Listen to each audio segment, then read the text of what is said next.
Welcome to the Billionaire Lifestyle Podcast with your host, Emmett Muckles.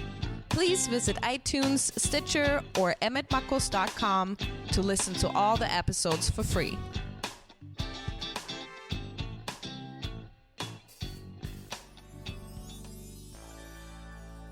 Ladies and gentlemen, welcome to the Billionaire Lifestyle Podcast with Emmett Muckles. Emmett and friends, getting it done. Billionaire Lifestyle is not about money, not at all, but we need money. So if you'd like to help support the show, be on the lookout for a little donation tab because this does take resources to bring you all these wonderful guests. But let me get back to the message that is at the beginning of every show. You are a billionaire. You are part of the God body. This is how it works. Mommy and daddy met. Mommy and daddy probably had a few drinks. They probably went out dancing. They ended up in the car. Daddy shared some stuff with her.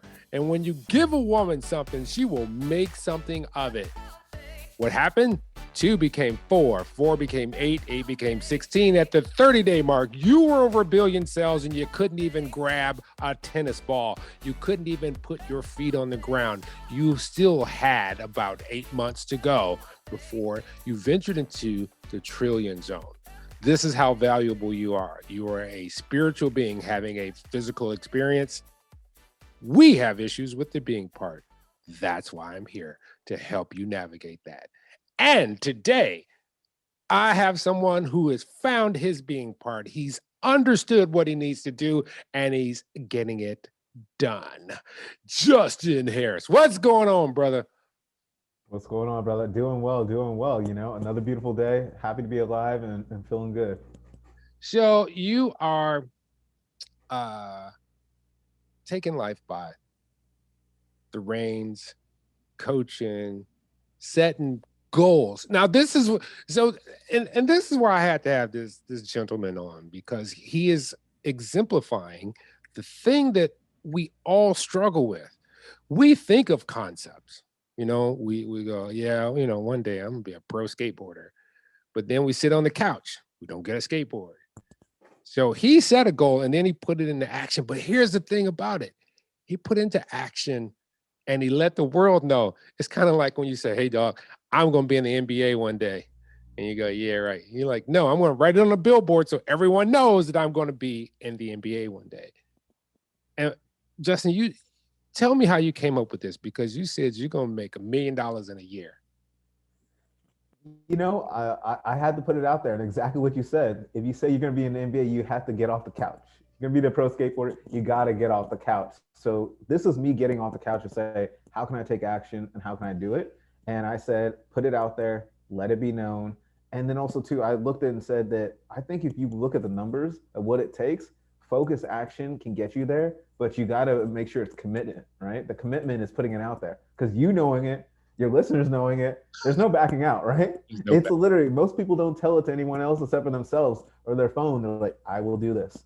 And then they just don't. So this is me taking action to force myself to make it happen. All right. I'm going to ask you the same question that I've asked like 300 plus guests. What got you to now? What's your backstory? We don't just plop down as we are fully formed beings. It's a journey. So what's your journey? Yeah, so my journey, I think at the earliest stages is from my upbringing between my mom and dad. I would just see them pushing towards their goals, pushing towards where they wanted to go. My mom was a small business owner, had her business, and that was inspiring to see her do that as a Black woman and be able to push herself out there and make it happen. And then my dad was just hardworking in a corporate career, and it was just definitely one of those things where I was like, I want to aspire to be like that, Yeah. So my foundation was like seeing parents that push themselves and make it happen. And I think background that really shaped me is my dad died when I was a little bit younger, about 11 and a half. And I think from there, I just saw that, life is precious. Life is what you make it and your actions. So from that point on, I think for me, it's just been, all right, I want to start something. Let's take action to make it happen. I want to be in a career. Let's commit to it and make it happen. I've had my ups and downs from working at startups, working at jobs where I maybe should have pushed myself more or I should have done things, and companies that I started that were good and some that were bad. But I think for me, my foundation is life is precious. You got to make something of it, but you got to take your actions to make something of it. You know, you're in Los Angeles or the greater Los Angeles area. And it's funny because people are actually moving out of Los Angeles and out of big cities. I travel a lot. And lately I've been hearing people in New Mexico, Nevada. And I'm like, where are you from? Oh, I'm from LA. I'm like, huh? People usually move to LA. They're like, yeah, no. But I think it's part of the COVID thing and some other things too. Have you been seeing where the demographics are starting to shift and spread out across the country? I 100% have, and I think you're correct because I mean, there's a lot of, I mean, it's starting to be that thing with LA, San Francisco, and the West Coast. There's a lot of U-Haul trucks that are moving around the city, and it's starting to get very interesting because these U-Haul trucks are just hitting PCH and they're gone.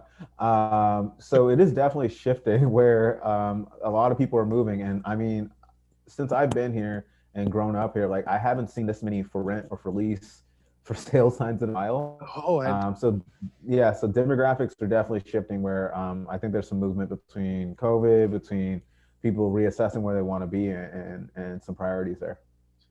and what about what is one of the most important things you've learned? And, you know, you're seeing things change, you're making strides, you're saying, I'm going to do this. But along the way, you've had to have some lessons in life. What's one of the most important lessons in life that you've picked up along the way? That's a great question. I think one of the most important lessons is you have to stay consistent and persistent. Because I think one of the things that I learned early on from my own failures is that I would sometimes just stop. I'd be like, okay, this is something I'm going to do, something I'm going to achieve, but I still wanted it, but I Yeah. wasn't putting in the work to do it. So once I start to understand that if you got to put one foot in front of another, stay persistent towards your goals and consistency, right? It's better to do it once a week consistently versus once and then you just drop it and you're like, I'm done with it. So it's really one of those lessons of keeping at it. Otherwise, how are you going to get there, right? You know, it's just not going to happen in a day. It's not going to happen in a night. Sometimes we want it, you know, like as you were saying too, you know, like with NBA players, pro skateboarders, like, I mean, these dudes are out there falling, hurting Yeah. themselves, training day in, day out. We get to see them on game night or the performance, but there's all the work that goes into it that we miss. And I think that's something that I think I had an illusion of. I was like, shoot, I'm ready game day right now. And oops, I wasn't ready game day right now. And I didn't perform or I didn't do things. And I realized that it takes work. There's a lot of work behind the scenes that you got to stay with to make things happen. You know, I'm glad you said that because I see a lot of mediocrity because things are so easily accessible now and anybody can take 15 seconds and look like they know what they're doing. But I've been in the game a while and I know it takes there's things that I've picked up and I said I got to put this down and the reason I put it down is because I think I've hit my end. Then about a year, 2, 5 years later, it comes back in my life. From what I learned then, now I'm like, oh, now I see what it is.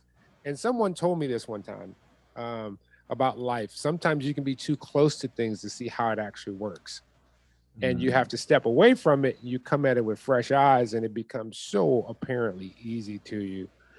You know, but you're going through a journey yourself, and you know there are some things that people don't worry about, but really should.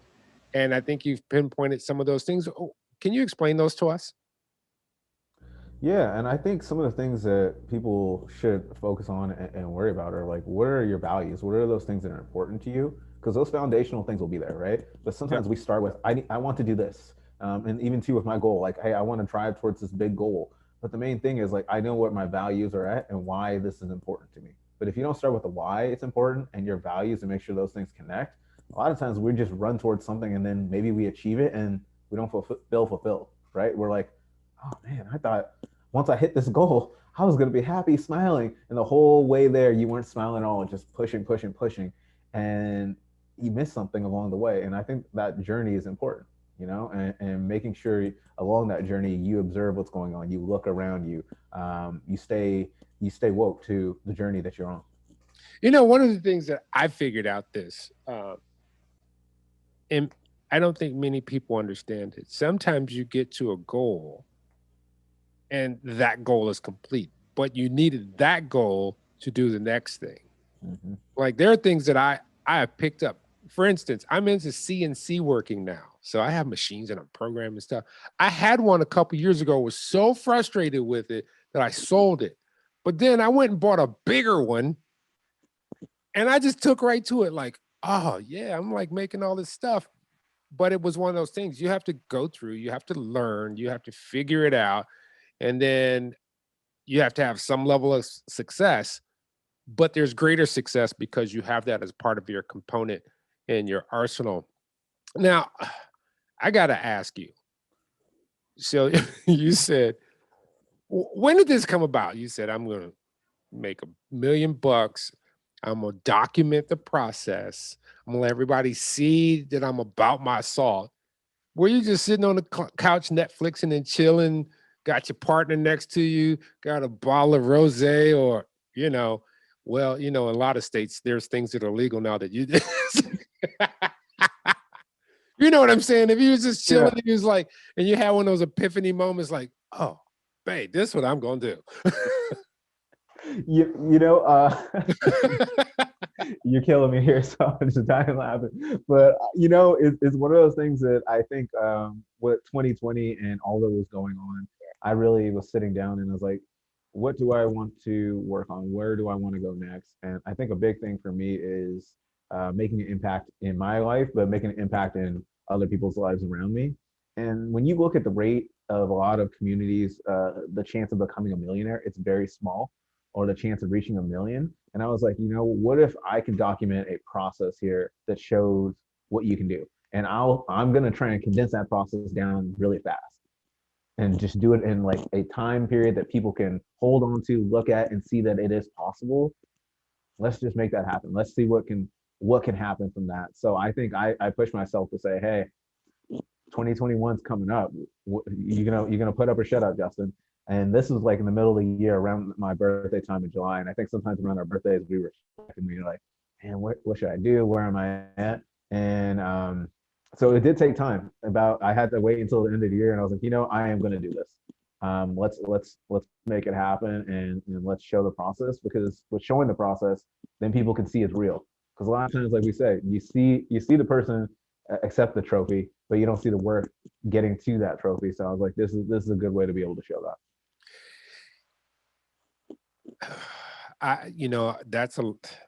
It's lofty, but it's not lofty, because I remember a time when it was unfathomable to hear about a billionaire.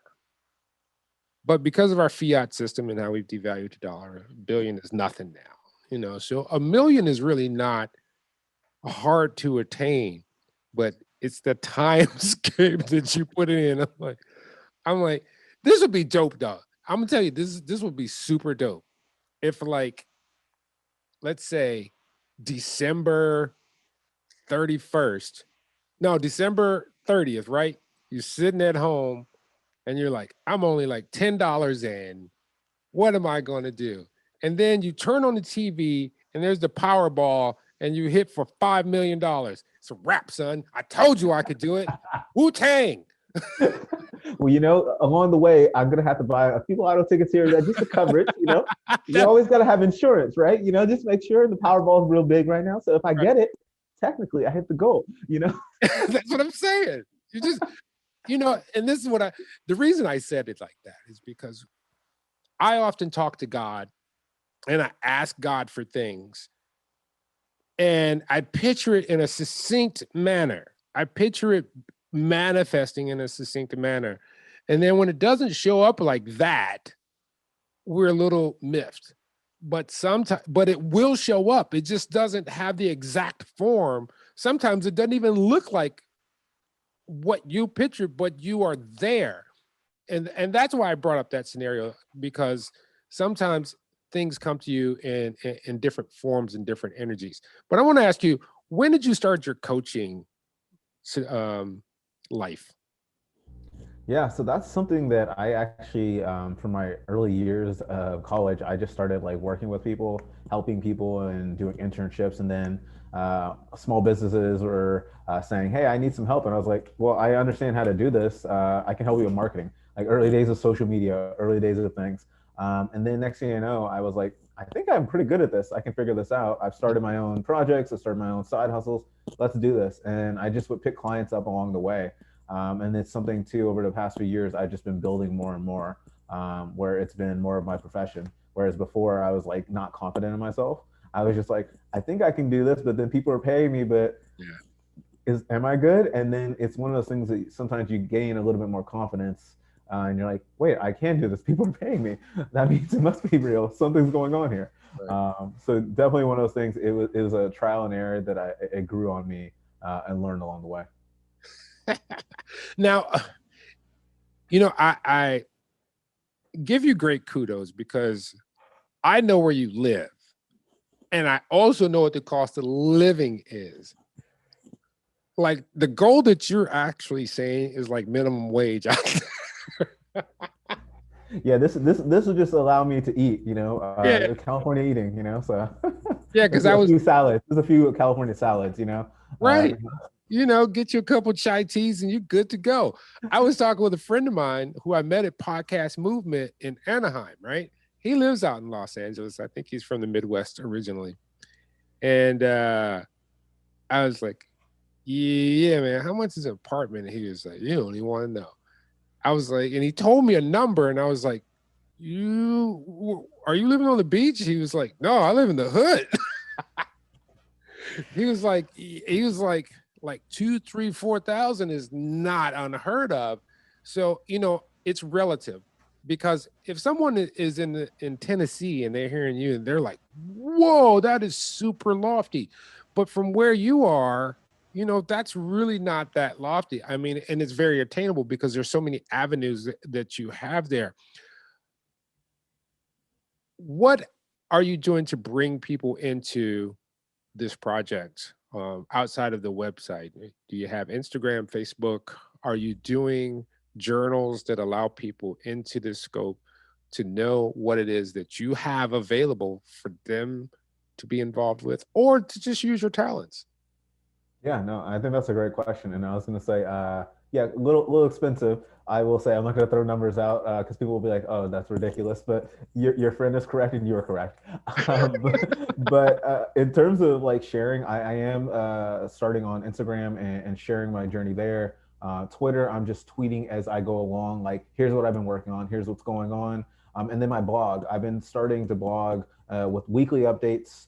I'm posting out templates. I'm sharing what I'm doing there. So it's going to be a collaborative effort that, hey, I see this template. I want to download it. Perfect. You can grab it. So as much as possible, I'm trying to share what I'm doing along the way, record myself. And then that way, at the end of this, it can be all put together for people to see, okay, here's where he went wrong. Here's where he went right. And I'm calling myself out too, because early in the process, I befuddled things and I was like working on things. And I was like, wait, what am I doing? I'm running in the wrong direction. So I had to check myself and get restarted on some things. So I am putting it out there between Twitter, Instagram, and then also too on my blog.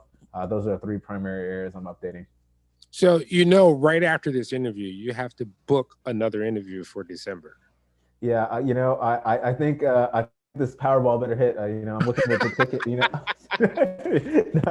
Yeah, we're gonna have to book one for December because I mean, this is where the rubber meets the road, right? And I know that like with a lofty goal of the 1 million, it is one of those things that I have done a good, better, best thing, and I think it's right there at the top. So even if I hit along the way and I show people how to get there, I still think I'm gonna feel motivated. But obviously, I'm gonna feel like, man, I didn't really get it. But like the thing you're saying, God sent us many different ways of getting to our journey and getting to our destination. I'm enjoying the journey along the way, and the learning lessons that I'm going to get from this, and hopefully others will get from it that they can take. So, your parents were professionals. Your mom had her own business. And what made you decide I'm going to take a slightly different path? I know a lot of it is generational, Gen Z and Gen X. Some Gen Zers are on the I'm done with corporate bandwagon, or Gen X's. Gen Z is definitely like, look, I just want to make enough money to buy this van that has a toilet in it and a shower and a bed and go hiking and skiing. I'm of that same mindset. But what put you in that mode? Was it just your environment, your peer group, or looking at what your parents went through and say, I think I can attain some of the similar things without having the same path they took? Yeah, I think a combination. I think from seeing my parents too, because it wasn't all sunshine and roses. I mean, there was a lot of hecticness with it, and also too, not a lot of the things were in their control too. So for me, just seeing that, I was like, I want to put myself on a path where I have more of the freedom, because the type of business you start and or the type of company you work for, the type of job you do is very important to the amount of freedom you have. So I think for me, it was like I want to put myself on the road to the freedom that I want. Because I see some people living in the van, traveling all around the world. I'm like, that looks like a nice lifestyle. I'm loving it. So for me, it's like what they have there is freedom, and I think that's what a lot of us are actually chasing. But it's just what is your freedom? And for me, my freedom is the flexibility to work when I want to work with who I want to work with, and being able to control. If I want to take a few weeks off or a month off, I don't have to worry or freak out that, oh man, all my income is gone. It's still fine. It's the freedom of comfort for me, my family, and helping others around me. Yeah, I'm moving toward to being a posh hippie. I am good because I realize something. There are certain things that I realize in life. You never own your home, ever. What I mean, I could take 500 grand, pay my house off, and do some stuff to it, and I'd be like, I'm free. Nope, tax man gonna be like, you owe me $1,500 just for the winter, and then in the summer I'm gonna be back and ask you for another 2,000. What? So you never own your home, and that's one of the myths that I discovered. So, and I started gravitating toward the mindset that you have as well, that you want freedom versus acquiring things. I call it being the king, being like the king. The king has all the stuff, but you really don't have anything. How? What is your links, man? Because Justin Harris, Justin F. Harris, Justin Harris is a relatively common name, believe it or not. Yes, it is. And I have a funny story for that too. Is I showed up places and people, when they do Google searches, thought I was somebody else. Because when you Google Justin Harris, there's definitely a lot of other people who show up who do not look like me. Yeah, Uh, Justin is a. I picture blonde hair. yeah, yeah, blonde hair, different build, different skin Yeah, complexion. So definitely a different look. So it's always interesting with Google searches when people will miss the wrong Justin. So yeah. for me, where I'm really doing a lot of my stuff is IamCoachJustin.com. And that's where like I am at. And then my middle name Fitzgerald. So the F, I put Justin F Harris, just to make sure. So it's a little bit of a difference for all those other Justin Harrises out there. Yeah, so you're like me. You've had those things where you've spoken with someone over the phone, and then you meet them, and they look at you like, "Wait a minute," because my name is Emmett Muckles. Everyone automatically thinks I'm going to be an old white guy, and then they see me looking like a cop. They're like, "Well, uh, "Yeah, okay, whatever." But Oh, I I've understand. definitely, yeah, I've definitely had that with even interviews, where it's interesting because I think they're probably like, wait, is that the guy? Wait, The guy. so so it's like, yeah, guys, Google search obviously didn't work fully for you, because this is me, and you guys like me over the phone, so I think you'll like me here. So So can you repeat your links again? yeah, so everything is at I am Coach Justin. For the website is iamcoachjustin.com. And then also too for Instagram, and then also for Twitter is I am Coach Justin. All right. Now, let's say you um it comes down to the wire, the governor doesn't call, but you've made six figures. You've made six figures with the three, four, five, six, or seven on them. Are you just as satisfied? Yes, I think so, because I think it's about my learnings along the way, and then also too, I think bigger picture here too is what I want a lot of people to take away from this is sustainability, right? So I'm not trying to build certain businesses that are so flash in the pan. I'm trying to build a business or businesses that allow a sustainable approach. Because guess what? If I build that now, imagine what happens next year. You build on it, right? Yep. It's like being able to accelerate in something and then you just stop. Like if you think about it with race cars and racetracks, like F1, they're going around those tracks fast, but it's about sustainably getting there so you finish. Yeah. So that's what I'm trying to do with this is I think if I end up with a number with a 6, 7, 6 figures, it's still fine because I'm expecting that more will come because it's about sustainability. And I think it's an important approach in life, that long-term approach versus that quick short-term approach. Well, awesome. Well, Justin, I really want to thank you for being on the Billionaire Lifestyle Podcast, and we will talk before 2022. Oh yes, I'm gonna have to give you that update. So Powerball, come get me. Ladies and gentlemen, this is where we conclude the show. Remember, you are a billionaire. You are a billionaire who is a human being. And let me break that down to you because we don't always understand the words that are being presented to us. So I took the liberty of breaking it down. We are human. All right, let's break that down. We're people of the sun because it gives us our hue. I don't care if you're white, pink, green, beige, you have a color because you're not see-through. You're not, you have mass, you have reflectability. We are made in the image of man, whether you're woman or male. It's just that. I don't care if you're trans, if you're pan, if whatever you are in the image of man. Now, here's where the issues come, is the being part, human being. Usually we're trying to be somebody else, be somewhere else, be what's not us. And I always say this, how do you win a race? What's one of the foundational rules for winning a race? And it's simply this, stay in your lane.